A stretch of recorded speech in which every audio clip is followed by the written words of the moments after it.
नंगौ जोङो 2020 बा 2020 मायथाइनि जे काउन्सिल इलेक्शन बे समावहाय BPFनिनो सरकार दङमोन, BPFनिनो पावार दंमोन। बे समाव रायजो राजाफ्रा मोनसे फोथायनाय दंमोन, हाग्रामा महिलारियानो BPFनिफ्राय BTCनि चिफ जाफिनगोन आरो BPFआनो पावाराव फैफिनगोन होननानै जोंनि साधारन रायजो राजाफ्रा मोनसे फोथायनाय दंमोन। बेखौ लानानैनो 2020नि बे काउन्सिल इलेक्शनाव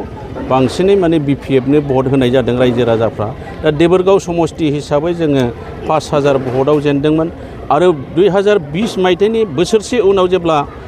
2021आव एसेम्बलि इलेक्शन जायो अब्ला बे समाव जोंनि देबोरगाव समस्तियाव जोंनि UPPLआ 31,031,000 भट मोनदों आरो हाग्रामा महिलारिया मात्र 17,000ल' मोनदों 2021 मायथाइनि एसेम्बलि इलेक्शनाव। आरो बेनि उनावहाय फैबाय दाखालि 2024 मायथाइनि 2024 मायथाइनि जोंहा मोनसे MP इलेक्शनाव जोङो देबोरगाव समस्ति हिसाबै जोङो नुनो मोनदों दिनैहाय सरलपारानिफ्राय जोङो क'क्राझार टाउनसिमाव जोंनि भटार्सफोरा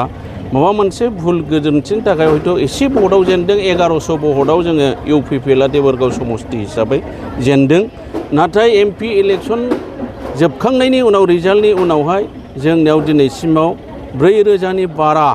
जोंनि UPPL दोलोआव BPFनि गोख्रों वार्कार,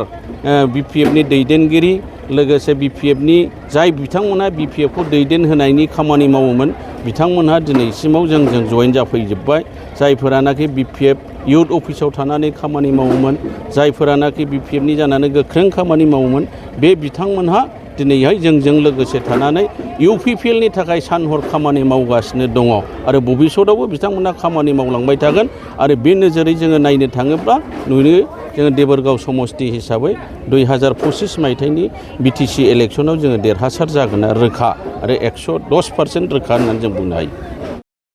क'क्राझार जिल्ला वमेन कमिटिनि दैदेननायावहाय जोंनि देबोरगाव ब्लकनि सिङाव थानाय थिथागुरि BCDCनि भटगाव गामियावहाय वमेन एवारनेस मिट मोनसे प्रग्राम खुंफुंनाय जादों। बे खुंफुंनाय हाबाफारियाव जोंनि थिथागुरि BCDCनि सिङाव थानाय गोबां आइजोफोरानो बाहागो लादों आरो बेयाव बाहागो लानाय जोंनि मानगोनां आलासि खाम्फार बरगयारि सार आरो लोगोसे सेन्ट्रेल वमेन विंसनि आफादगिरि प्रतिभा ब्रह्म आरो बेजों लोगोसे जोंनि 3 नं क'क्राझार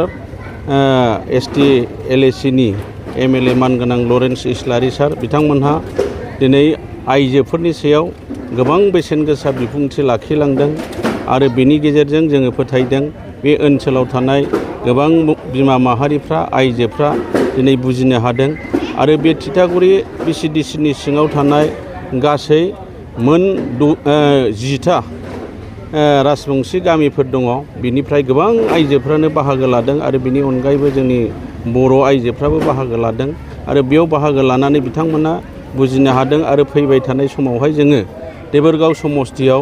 आइजोफोरा गोख्रों जाबाय होननानै जोङो बुजिनो हादों आरो बेयाव बाहागो लानाय गोबां आइजोफ्रा जोंनो मोनसे फोरमायदों फैबाय थानाय समाव 2025नि जे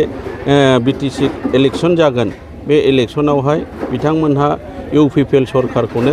UPPL पार्टिखौनो बाहागो लागोन आरो UPPLखौनो सरकाराव लाबोफिनगोन होननानै बिथांमोनहा खोथा होदों।